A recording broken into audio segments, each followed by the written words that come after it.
주기 위해서 임마누엘 오신 그리스도 예수를 보시는 데 있다는 사실을 믿으며 그 그리스도 예수가 우리의 주인이 될 수 있도록 우리 모든 사람들의 마음속에, 이 나라 민족의 마음속에 그리스도가 계시는 그런 복된 역사가 일어날 수 있기를 주의 이름으로 부탁을 드립니다. 세 번째는 임마누엘은 반드시 승리한다는 약속입니다. 하나님 함께 하시면 반드시 승리합니다. 하나님 함께 하시면. 모세가 가시떨기나무 가운데서 양을 치다가 가시떨기나무가 막 활활 불이 붙었는데 가까이 가서 보니까 불은 붙었는데 떨기나무가 타지 않는 겁니다. 아주 신비한 현상을 바라다 보는데 여러분, 하나님의 불이 그곳에 임재한 거예요.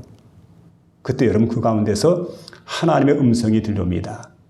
내가 정녕 너와 함께하리라. 내가 정녕 너와 함께하리라. 모세는 그 음성을 들었습니다. 그리고 그 음성을 부여잡았습니다. 그 하나님께서 바로왕에게 보냅니다. 얼마나 두렵습니까? 지난날 바로의 그 낯을 피해서 도망을 쳤습니다. 그런데 그 바로에게 또다시 가서 하나님 말씀을 전하라. 두렵지만 바로에게 그는 담대하게 들어가게 됩니다. 그리고 하나님 말씀을 전하게 됩니다. 어떻게 그 일이 가능했습니까? 내가 정녕 너와 함께하리라. 그는 이스라엘 백성을 이끌고 출애굽하게 됩니다. 출애굽할 때 이 말씀 붙들고 출애굽을 합니다. 그러니까 여러분, 모세의 삶의 원리를 보면 바로 이 말씀을 부여잡는 거예요. 하나님께서 하신 이 말씀을 갖다 붙드는 겁니다. 그리고 홍해를 건널 때도 내가 정녕 너와 함께하리라. 그리고 광야 생활하게 될 때 이스라엘 백성들이 얼마나 말을 듣지 않으면 고집이 또 얼마나 셉니까? 그런데 그 백성들을 이끌고 가나안까지 갈 수 있었던 결정적인 원인은 바로 하나님 말씀입니다. 내가 너와 함께 있으리라. 바로 임마누엘이 있죠. 그런가 하면 여러분, 그의 후계자로 바로 여호수아가 지목이 됩니다. 그런데 여호수아는 마음이 약한 사람, 심약한 사람입니다. 그런데 하나님께서 여호수아 1장 9절에 보니까 이렇게 말씀합니다. 하나님께서 여호수아에게 말씀하실 때 마음을 강하게 하고 담대하라. 두려워하며 놀라지 말라. 내가 어디로 가든지 내 하나님 여호와가 너와 함께 하느니라 하시니라. 이렇게 말씀합니다. 절대 두려워하지 마라. 염려하지 마라. 하나님이 함께 하시겠다는 거죠. 그래서 그는 여러분 강하고 담대한 지도자가 됩니다. 그리고 약속의 땅 가나안을 들어가게 되는데 여러분 요단을 건넜습니다. 가나안을 지금 진군에 들어갑니다. 근데 거칠 게 없죠. 전투에서 연전연승을 거두게 됩니다. 어떻게 그 일이 가능합니까? 하나님 함께 해주셨기 때문에. 어린 다윗이 무지막지한 골리앗 앞에 서게 됩니다. 근데 여러분, 많은 군인들이 두려워하고 지금 바들바들 떨고 있는데 다윗은 그렇게 하지 않습니다. 왜냐하면 하나님 여호와가 함께 하신다는 사실을 믿었기 때문에. 여러분, 하나님은 나의 하나님이에요. 그 하나님 나와 함께한다 생각을 하고는 강하고 담대한 믿음으로 그가 우뚝 서게 됩니다. 근데 사실 자신 앞에 있는 믿음으로 나간다 하지만 현실은 또 현실 아닙니까? 눈앞에 있는 골리앗을 보니까 여러분 키가 한 3m 가까이 되는 사람입니다. 노투그를 썼어요. 그리고 갑옷을 본데 보니까 갑옷의 무게가 57kg입니다. 엄청나죠. 거기다가 창을 들었는데 창자루가 배추채 같습니다. 그리고 단창의 칼날을 보니까 그 단창의 창날을 보니까 그 날의 무게가 6.8kg라고 그래요. 그리고 그 앞에서 방패 든 자가 왔다 갔다 합니다. 그러니까 뭐 완전 무장해가지고 얼마나 목소리가 또 크고 우렁찬지 이스라엘 백성들 앞에서 하나님 여호와의 이름을 모독을 합니다. 게다가 이스라엘 군사를 갖다 얕잡아보고 그리고 막 멸시하는 그런 말들을 퍼붓게 됩니다. 천대한 말을 퍼붓게 됩니다. 그때 다윗이 골리앗 앞에 나갑니다. 목소리도 앳된 목소리죠. 근데 그는 어린아이와 같은 그 다윗이 골리앗 앞에 나가면서 이런 이야기를 합니다. 너는 칼과 창과 단창으로 무장해서 내게 나오지만 나는 만군의 여호와의 이름, 내가 모욕하는 이스라엘 군대 하나님의 이름으로 내게 나가노라. 그리고는 가지고 있던 물매를 던집니다. 근데 여러분, 물매를 준비하고 물맷돌 5개를 준비했지만 5개 다 쓸 필요가 없어요. 첫 번째 물매를 갖다 딱 물맷돌 올려가지고 물매를 돌려서 던졌는데 이게 그냥 정통으로 맞은 거지요. 골리앗 장수를 거기서 쓰러뜨립니다. 엄청난 장수가 퍽 하고 앞으로 쓰러지게 됩니다. 여러분, 블레셋 군사들이 얼마나 놀랐을까요? 세상에 어떻게 이런 일이? 도저히 이런 일은 불가능하다고 생각했는데, 근데 여러분, 골리앗 장수가 쓰러지게 됩니다. 다윗은 승리를 했습니다. 여러분, 승리의 비결이 어디 있습니까? 하나님이 나와 함께 하신다. 임마누엘의 신앙입니다. 그 신앙이 바로 다윗을 승리로 이끌게 된 줄로 믿으시기 바랍니다. 철수라는 아이가 있는데 동갑내기 친구하고 싸움을 했대요. 어릴 적에 싸워보신 분 알 겁니다. 근데 위에 있던 아이가 밑으로 가기도 하고 밑에 있던 아이가 이제 위로 가기도 하고 그러는데 한참 그렇게 싸우다가 시간이 지나면서 결국 이제 철수가 밑에 깔렸어요. 동갑내기 친구가 이제 위에 있었는데 결정적인 순간에 이제 주먹을 들어가지고 패려고 딱 노려보고 있는데 근데 그 순간에 아빠의 목소리가 들려옵니다. 철수야 하고 부르는데 딱 들어보니까 철수 아빠예요. 그러니까 이 주먹을 쥔 동갑내기 친구가 사색이 되죠. 순식간에 둘이 역전이 되었습니다. 그러고 보니까 이제 밑에는 동갑내기가 지금 깔려있고 위에는 지금 철수가 주먹을 쥐고 있습니다. 그리고는 지금 막 가쁜 숨을 갖다 몰아쉬게 되는. 그 여러분, 철수야 하는 그 한 소리가 그를 승리자로 변화시킨 겁니다. 여러분, 아버지가 함께한다. 아빠가 함께한다. 이 사실을 아는 그 순간에 막 어디서 그렇게 솟았는지 갑작스럽게 막 불끈 힘이 솟아가지고 그 동갑내기 친구를 갖다 무너뜨렸습니다. 여러분, 중요한 것은 하나님이 나와 함께 하신다. 하나님이 나를 위하신다. 하나님이 나를 도우신다. 여러분, 그 하나님, 나와 함께 하신다는 사실입니다. 하나님이 나를 도우시고 하나님이 나를 위하신다는 것. 그래서 여러분, 그렇게 될 때 우리 속에 염려가 사라집니다. 불안이 사라지게 됩니다. 누가 뭐라 해도 어떤 위험이 있어도 의연하게 최종 승리를 우리가 거둘 수가 있습니다. 요셉을 한번 생각해 보세요. 그는 형님들에게 미움을 받습니다. 그리고 애굽으로 팔려가게 되죠. 근데 애굽에 가서 보니까 아무도 아는 사람이 없어요.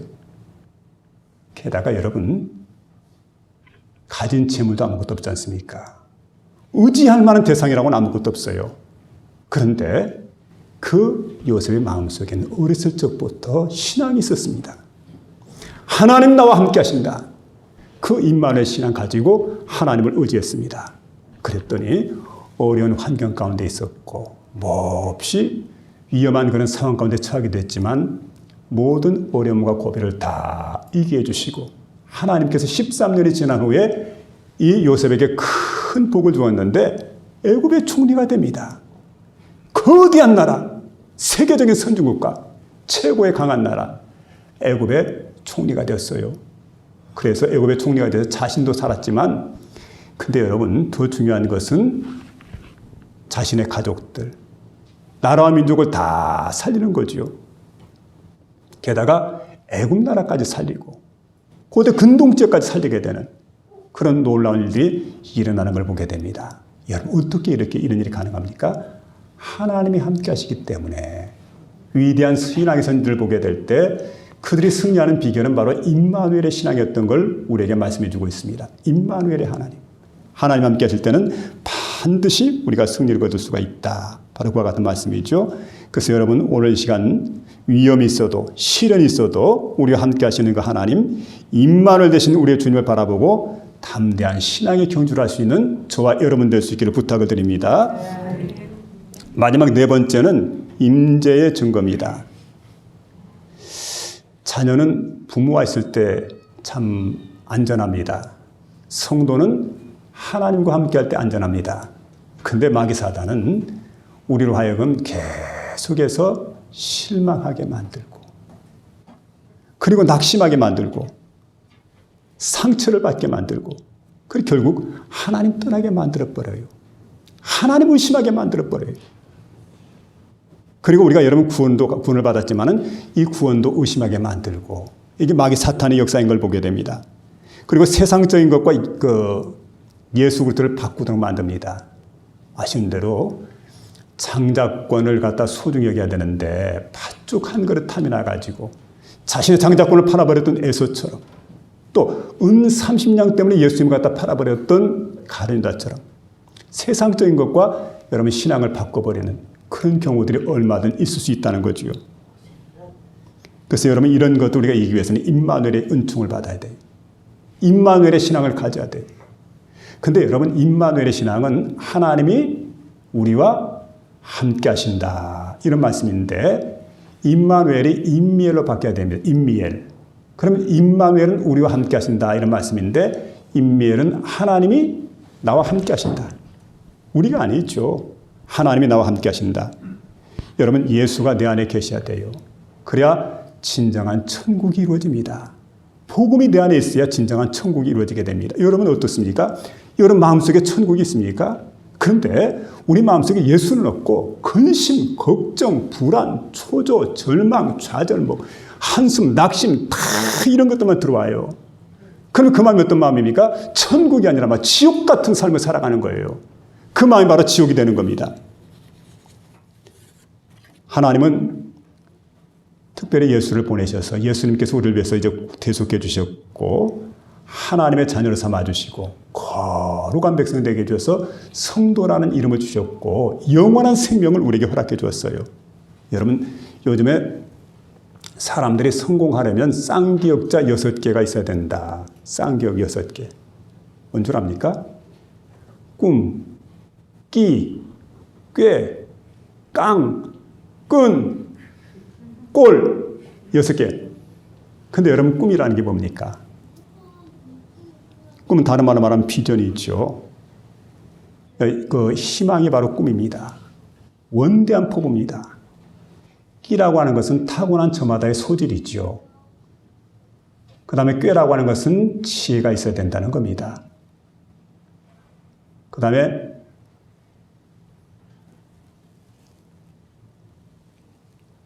우리가 깡이 있어야 되죠. 깡, 배짱. 그 다음에 끈, 배경, 꼴. 여러분 조금 뛰어난 미모, 꼴이라고 볼 수 있죠. 근데 이제 우리가 생각해보면 여러분 그리스도 예수 안에서 이 모든 것을 우리가 소유할 수가 있어요. 세상에서 이걸 다 갖추지 못하죠. 근데 6개 가운데 하나도 갖지 못한 사람은 뭐냐면 꽝이래, 꽝. 쌍기역자 7번째 꽝. 근데 어때요, 여러분? 내게는 이런 게 있습니까? 내 꿈이라고 할 때 내가 예수를 믿었지 않습니까? 선교의 꿈을 막 꾸게 됩니다. 천국의 막 꿈을 꾸게 됩니다. 놀라운 비전을 갖게 되는 겁니다. 끼라고 하는 것. 성령께서 여러분 우리에게 영광을 부어주게 되면, 천재적 영광을 부어주게 되면 우리 안에 놀라운 끼가 생깁니다. 노래를 제대로 하지 못했던 음치 같은 사람도 교회 와서 한 10년 동안 예수 믿으면서 찬양대에서 막 봉사하고 이러는데 나중에 보니까 와, 성악가 같아요. 끼가 발동하는 겁니다. 그 다음에 깨라는 건 바로 지혜를 말합니다. 어떤 지혜일까요? 여호와를 경외하는 자에게 하나님은 지혜를 주십니다. 여호와를 경외하는 것이 지혜의 근본이거늘. 성령이 내 안에 계시게 되면 여러분 내가 지혜로운 사람이 되어지게 되어져 있어요. 알마든 지혜로운 사람이죠. 그 다음에 깡이라는 게 있는데 여러분 깡은 깡패들이 갖고 있고 일반인들은 별로 없는 게 바로 깡이라고 그러는데 주님 우리에게 말씀하지요. 내가 어디로 가든지 너와 함께하리라. 그때부터 여러분 우리는 두둑한 표심이 생기는 겁니다. 누가 우리를 이깁니까? 누가 우리를 정죄합니까? 하나님께서 우리를 의롭다 하시는데 누가 우리를 정죄하겠어요? 하나님이 나와 함께 하시는데 누가 우리를 이길 수가 있겠습니까? 여러분 그런 두둑한 배심이 어디서 오느냐? 여러분 바로 그리스도 예수를 믿는 믿음 안에서 생겨나는 거예요. 그 다음에 끈이라는 게 뭘까요? 끈은 바로 배경입니다. 나는 배경이 없다 이렇게 생각하는데 이사야 43장 1절에 보니까 야곱아 너를 창조하신 여호와께서 이제 말하느니라. 이스라엘아 너를 조성하신 여호와께서 이제 말하느니라. 너는 두려워 말라. 내가 너를 구속하였고 너를 지명할 불렀나니 너는 내 것이라. 여러분, 하나님께서 우리를 부르셨다는 거. 그리고 하나님께서 우리의 끈이 되시는 거예요. 하나님께서 나의 배경이 되시는 거예요. 여러분, 그렇기 때문에 세상을 얼마든 배심좋게 살아갈 수가 있습니다. 그 다음에 꼴이라는 게 뭘까요? 우리 모습이 얼굴이 있죠. 얼굴. 그런데 여러분 한번 보시기 바랍니다. 내 얼굴은 어떨까? 거울을 볼 때마다 예수를 믿으면 인상이 달라집니다. 예수를 믿으면 눈빛이 달라지게 됩니다. 그리고 예수를 믿으면 얼굴 속의 모습이 달라지게 됩니다. 왜냐하면 예수 그리스도의 생명의 빛이 내 안에 들어오기 때문에. 그래서 여러분, 예수를 믿으면 화장빨이 잘 받아요. 오늘 왜 이렇게 화장빨이 잘 받는 거야 이거? 거울을 볼 때마다 와, 예뻐서 미치겠다 내가 이거. 왜 이렇게 되는 겁니까? 여러분, 그리스도 예수를 내가 믿기 때문에, 예수가 내 안에 들어왔기 때문에 내가 이만큼 변화가 되는 거예요. 새롭게 된다는 사실이죠. 그래서 이제 우리는 여러분, 세상에서 출세하고 성공하려면 여러분 이런 6가지 쌍격자가 있어야 된다고 그러는데, 여러분 그리스도 예수를 내가 믿게 될 때, 예수 안에 있게 될 때 얼마든 이런 것들을 소유할 수 있다는 사실입니다. 성탄절이 되었습니다. 성탄 카드를 많이 보내기도 하고 받기도 했을 겁니다. 근데 여러분, 거기만 계시는 주님이 되어서는 안 돼요. 성탄절 백화점 같은 데 가서 보면은 조명과 캐롤이 굉장합니다. 그곳에만 계시는 주님이 되어서는 안 돼요. 나의 영혼에 함께 하셔서 구원과 화해와 임재로 다가오시는 임멜과 임마누엘 은총을 받는 그런 복된 성탄절 될 수 있는 저와 여러분 될 수 있기를 주의 이름으로 축원합니다.